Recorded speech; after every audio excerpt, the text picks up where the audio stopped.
Hello दोस्तों, welcome to विद्यालय the success की। आज हम आपके लिए लेकर आए हैं महाजनपद काल से महत्वपूर्ण क्वेश्चन जो सभी एग्जामों को देखते हुए काफ़ी महत्वपूर्ण है। तो चलिए दोस्तों शुरू करते हैं। महाजनपद काल का समय 600 ईसा पूर्व से 325 ईसा पूर्व माना जाता है। तो चलिए यहाँ पर महाजनपद के बारे में जानेंगे। महाजनपदों के काल में मगध राज्य ने या मगध जनपद ने अपनी शक्ति का विस्तार किया और धीरे धीरे संपूर्ण भारत को अपने अधीन ले लिया। 16 महाजनपदों के बारे में बौद्ध ग्रंथ अंगुत्तर निकाय में बताया गया है। अब चलिए मगध महाजनपद के बारे में जानेंगे।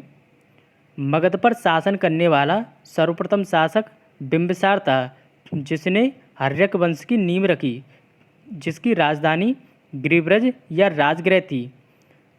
यह बौद्ध धर्म का अनुयायी था। बिंबिसार ने अपनी शक्ति को वैवाहिक संबंधों से बढ़ाया था। अब चलिए अजातशत्रु के बारे में जानेंगे, जिसे कुणिक भी कहा जाता है। अजातशत्रु ने अपने पिता बिंबिसार की हत्या करके स्वयं सिंहासन पर बैठ गया। अजातशत्रु ने राज्य विस्तार के लिए युद्ध को अपनाया था। अजातशत्रु के बाद उसका पुत्र उदयन शासक बना। उदयन ने जैन धर्म को मानने वाला था। उदयन ने पाटलिपुत्र की स्थापना की थी। अब चलिए आगे शिशुनाग वंश के बारे में जानेंगे। हर्यक वंश के अंतिम शासक नागदत्त की हत्या करके शिशुनाग ने नागवंश की स्थापना की। शिशुनाग का उत्तराधिकारी कालाशोक था। इसी के समय द्वितीय बौद्ध संगति वैशाली में आयोजित करवाई गई थी। अब चलिए नंदवंश के बारे में जानेंगे, जो कि एग्जामों को देखते हुए काफ़ी महत्वपूर्ण है। नंदवंश की स्थापना महापद्म नंद ने की थी। नंदवंश के समय मैसेडोनिया के सरदार सिकंदर ने भारत के पश्चिमोत्तर भाग पर आक्रमण किया, जिसे हाइडेस्पीस के युद्ध के नाम से भी जाना जाता है। सिकंदर की मृत्यु ज्वर की वजह से बेबीलोन में हुई थी। नंदवंश का अंतिम शासक धनानंद था, जिसे चंद्रगुप्त मौर्य ने चाणक्य की सहायता से मार दिया था। अब चलिए आगे हम क्वेश्चन करते हैं। तो जैसा कि पहला क्वेश्चन है, हर्यक वंश के किस शासक को कुणिक कहा जाता है? तो जैसा कि आपको बताया था, अजातशत्रु को कुणिक के नाम से भी जाना जाता है। चलिए नेक्स्ट क्वेश्चन।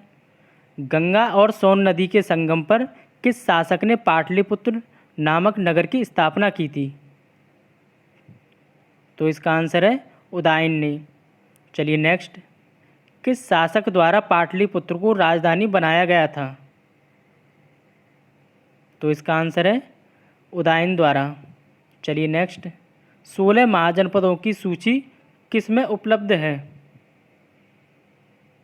जैसा कि आपको बताया था, अंगुत्तर निकाय में। चलिए नेक्स्ट।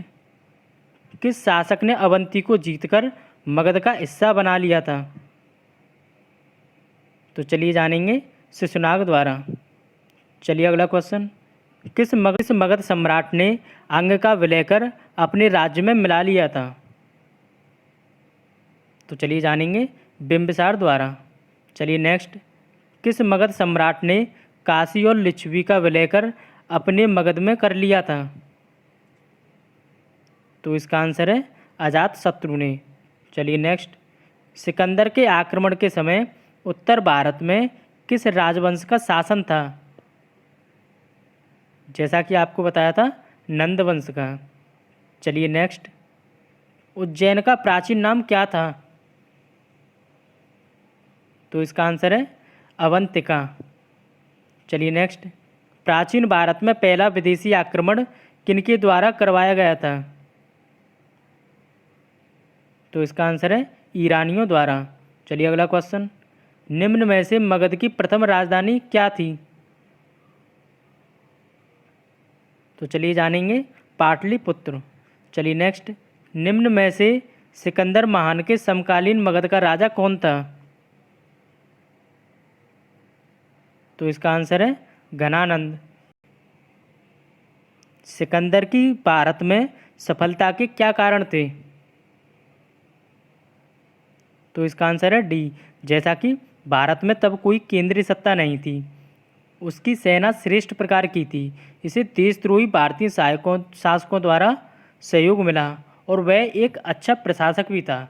इसलिए सिकंदर की भारत में सफलता के यही कारण दिखाए गए हैं। चलिए नेक्स्ट, नंद वंश का अंतिम सम्राट कौन था?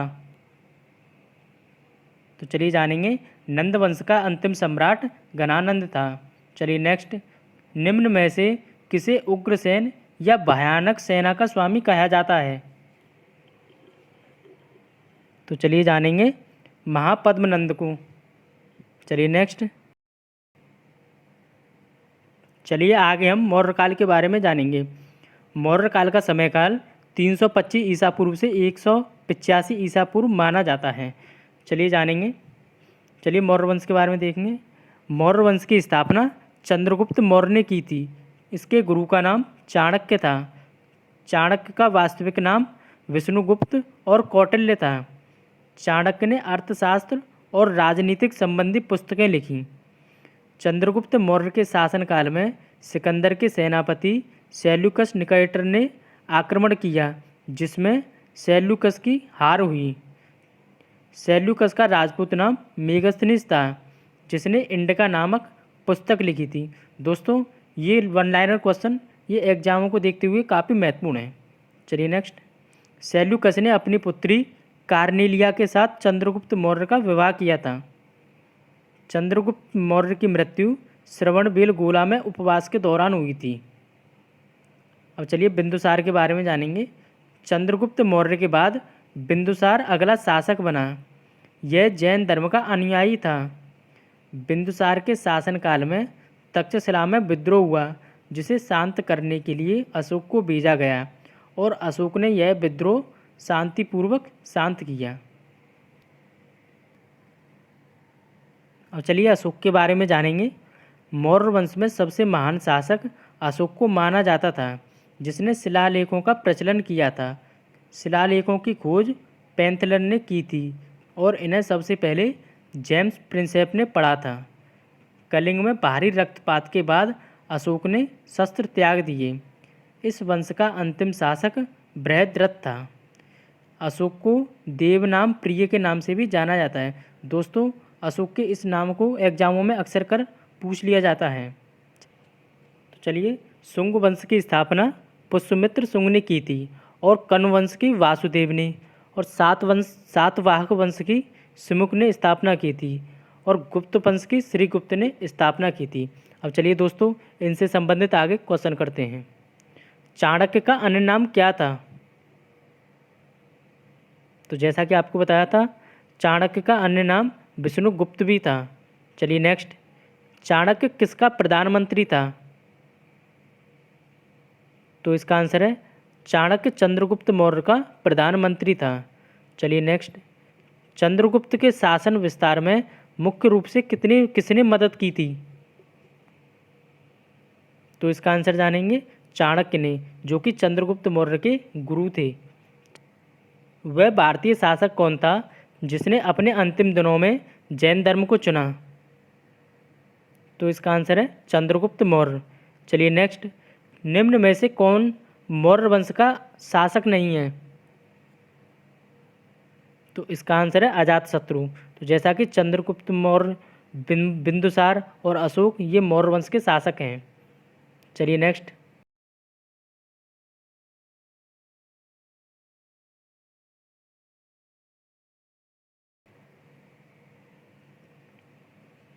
नंद वंश के पश्चात मगध पर किस राजवंश ने शासन किया? तो इसका आंसर है मौर्य वंश ने।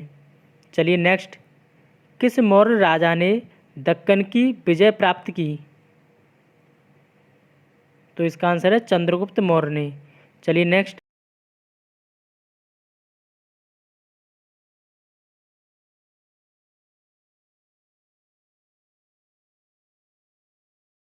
किस अभिलेख से यह साबित हुआ कि चंद्रगुप्त का प्रभाव पश्चिम भारत तक फैला हुआ था? तो चलिए जानेंगे, रुद्र दमन का जूनागढ़ अभिलेख से। चलिए नेक्स्ट, प्रथम भारतीय साम्राज्य किस सम्राट द्वारा स्थापित किया गया था? तो इसका आंसर है चंद्रगुप्त मौर्य द्वारा। चलिए अगला क्वेश्चन, मेगास्थनीज की पुस्तक का नाम क्या था? तो इसका आंसर है इंडिका। चलिए नेक्स्ट, कलिंग विजय के पश्चात सम्राट अशोक ने किस धर्म को अपनाया था? तो इसका आंसर है बौद्ध धर्म को। चलिए नेक्स्ट, सांची किस कला और मूर्ति कला का निरूपण करता है? तो चलिए जानेंगे बौद्ध धर्म को। चलिए नेक्स्ट, किस स्रोत में पाटलिपुत्र के प्रशासन का उल्लेख मिलता है?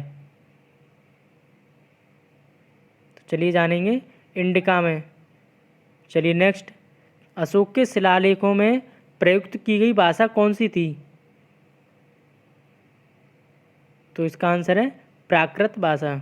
चलिए नेक्स्ट, कौटिल्य के अर्थशास्त्र में किस पहलू पर प्रकाश डाला गया है? तो चलिए जानेंगे राजनीतिक जीवन पर। चलिए नेक्स्ट, अशोक के शिलालेखों को पढ़ने वाला प्रथम अंग्रेज कौन था? तो चलिए जानेंगे जेम्स प्रिंसेप। चलिए नेक्स्ट, निम्न में से अशोक का उत्तराधिकारी कौन था? तो इसका आंसर है कुणाल। चलिए नेक्स्ट, कलिंग विजय के पश्चात सम्राट अशोक ने क्या किया? तो चलिए जानेंगे भारी रक्तपात देकर युद्ध नीति को सदा के लिए त्याग दिया था।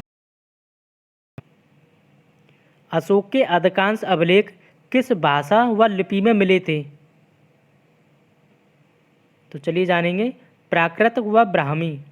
चलिए नेक्स्ट, किस मौर्य शासक ने श्रीनगर की स्थापना की थी?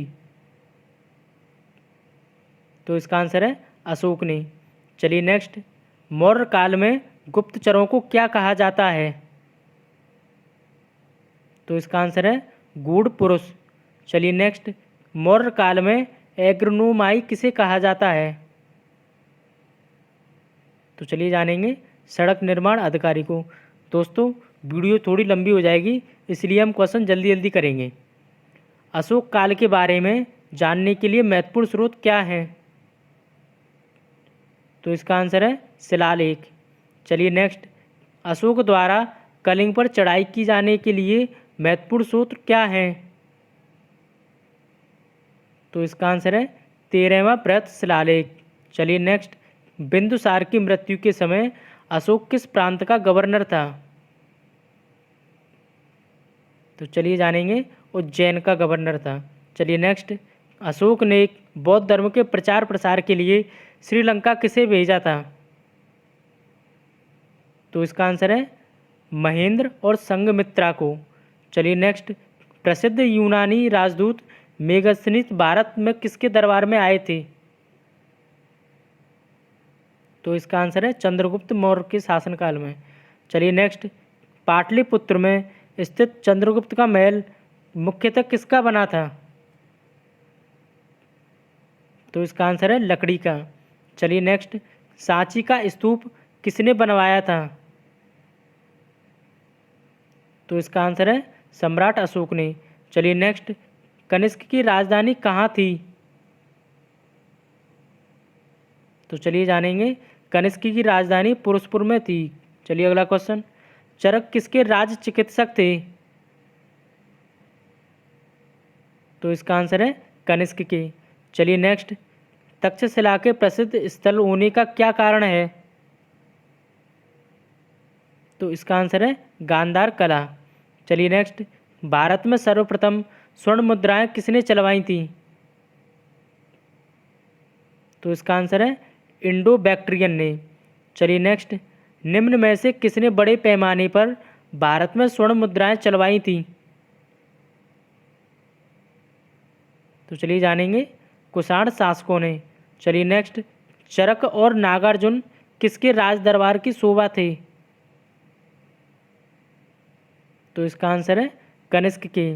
चलिए नेक्स्ट, तक्षशिला विश्वविद्यालय कहाँ पर स्थित है? तो इसका आंसर है पाकिस्तान में। चलिए नेक्स्ट, प्राचीन काल में कलिंग का महान शासक कौन था? तो इसका आंसर है खारवेल। चलिए नेक्स्ट, कुषाण काल में सबसे अधिक विकास किस क्षेत्र में हुआ है? तो इसका आंसर जानेंगे वास्तुकला में। चलिए नेक्स्ट, सातवाहनों ने पहले स्थानीय अधिकारी के रूप में किसके अधीन काम किया था? तो चलिए जानेंगे मौर्यों के अधीन में। चलिए नेक्स्ट, निम्न में से वह महानतम कुषाण नेता कौन था जो बौद्ध बन गया था? तो इसका आंसर है कनिष्क। चलिए अगला क्वेश्चन, कुषाण काल के दौरान मूर्तिकला की गांधार शैली निम्न में से किसका मिश्रण है? तो चलिए जानेंगे भारत ग्रीक शैली। चलिए नेक्स्ट, सातवाहनों ने आरंभिक दिनों में अपना शासन कहाँ शुरू किया था? तो चलिए जानेंगे आंध्र में। चलिए नेक्स्ट, सातवाहन राज्य की राजधानी कहाँ थी? तो इसका आंसर है प्रतिष्ठान या पैठन। चलिए नेक्स्ट, निम्न में से कौन सा अभिलेख कलिंग नरेश खालवेल से संबंधित है? तो इसका आंसर है हाथी गुम्बा। चलिए नेक्स्ट, सातवाहन शासकों की राजकीय भाषा कौन सी थी? तो इसका आंसर है प्राकृत। चलिए अगला क्वेश्चन, मौर्य के बाद दक्षिण भारत में सबसे प्रभावशाली राज्य कौन सा था? तो चलिए जानेंगे सातवाहन। चलिए अगला क्वेश्चन, बुद्ध की खड़ी प्रतिमा निम्न में से किस काल में बनाई गई थी? तो चलिए जानेंगे कुषाण काल में। चलिए नेक्स्ट, शुंग वंश के बाद किस वंश ने भारत पर राज्य किया? तो इसका आंसर है कण्व वंश ने। चलिए नेक्स्ट, किस चीनी जनरल ने कनिष्क को हराया था? तो इसका आंसर है पेन चाओ ने। चलिए नेक्स्ट, निम्न में से किसका दूसरा नाम पुरुषपुर था? तो इसका आंसर है पेशावर। चलिए नेक्स्ट, किस संग्रहालय ने कुषाण कालीन मूर्तियों का संग्रह अधिक मात्रा में किया? तो इसका आंसर है मथुरा संग्रहालय ने। चलिए नेक्स्ट, सातवाहनों के समय मुद्रा सर्वाधिक किस धातु से बने थे? तो चलिए जानेंगे सीसा। चलिए नेक्स्ट, भारतीय रंगमंच में यवन का या पर्दा का शुभारंभ किसने किया था? तो इसका आंसर है यूनानियों ने। चलिए नेक्स्ट, कनिष्क के शासनकाल की सर्वाधिक महत्वपूर्ण घटना कौन सी थी? तो चलिए जानेंगे चौथी बौद्ध संगति। चलिए नेक्स्ट, भारत में प्रथम बार सैनिक शासन किसके द्वारा व्यवहार में लाया गया था? तो इसका आंसर है ग्रीकों द्वारा। चलिए अगला क्वेश्चन, निम्न में से किसके किसानों का संबंध था? तो चलिए जानेंगे चीन की यूची जनजाति से। चलिए नेक्स्ट,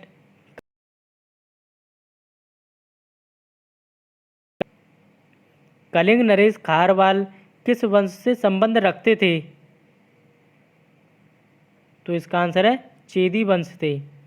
चलिए नेक्स्ट, निम्न में से कौन कनिष्क के बौद्ध होने के लिए उत्तरदायी था? तो इसका आंसर है अश्वघोष। तो चलिए दोस्तों, आज के लिए बस इतना ही। अगर आपको हमारी ये वीडियो अच्छी लगी है तो कृपया आप हमारे चैनल को सब्सक्राइब करें, लाइक करें और दोस्तों में शेयर करें। तो चलिए दोस्तों, आज